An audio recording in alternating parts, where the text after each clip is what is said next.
Hello, I'm Bill Lampton. John Strelecki's first book, The Why Cafe, focused on our purpose for existence. In this book, the title reflects quite well what the content is all about, the big five for life. He says that if we were going to Africa, there would be 5 big things that we wanted to see, or else we would feel that our trip had not been successful. Likewise in life, each one of us should set our own big 5, the 5 things that we want to experience and accomplish, so that even if we died early, but we had accomplished all of those, our life would have been fulfilled. I suppose we could compare this to what many of us now call our bucket list. This book has a grand premise. The only drawback to it that I see is that the plot, that of an all-wise source, the main character, being someone who's almost omniscient and omnipotent, who cannot fail, and he's sort of a guru whose feet we must sit at and marvel. I believe that plot is a bit overworked. Even so, given that one drawback, there are some great ideas in here. One is that each of us should think of life as a museum. And each day we are living out something that one day will be displayed in that museum.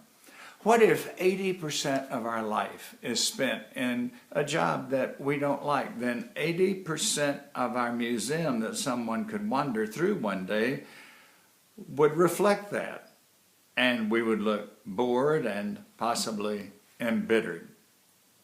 Here's more that the author says. Imagine what it would be like to walk through that museum toward the end of your life, to view the videos, listen to the audio, look at the pictures. How would we feel? How would we feel knowing for the rest of eternity that museum would be how we were remembered?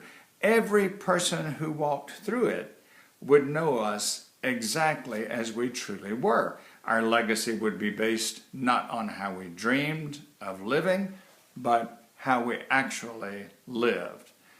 So recognizing that one day we could see everything that we did in a museum causes us to give much more importance to every day.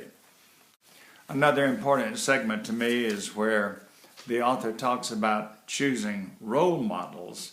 He says we have limited time and energy each day, so why not focus on learning from the best about how to do whatever it is we want to do, see, or experience. So instead of looking at why companies failed, study the companies who far exceed their customers' expectations. One more passage to share with you, which I think is a splendid selection. He says that we should in our life always write the ending first. Now, if this sounds familiar to you, you possibly have read Stephen Covey's advice about always begin with the end in mind. So this sort of echoes that. Always write the ending first. Start with life so you can create an existence where one day, hopefully soon, you wake up and honestly feel if you died that day, you'd be okay with it. And we have this choice. We either write the ending we want and then create a life that gets us there, or we end up living someone else's story and having an ending that pales compared to the one that we would have written for ourselves. It's really that simple.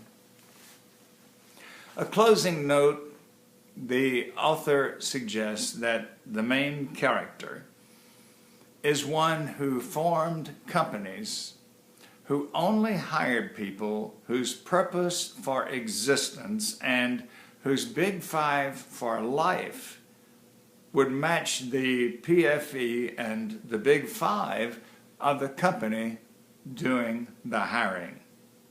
Sounds pretty good, doesn't it? Thanks very much for being with me. I do recommend this book. John Strzelecki is a tremendous picture painter with words, and this one gives many actions that individuals and companies will benefit from. I'm Bill Lampton.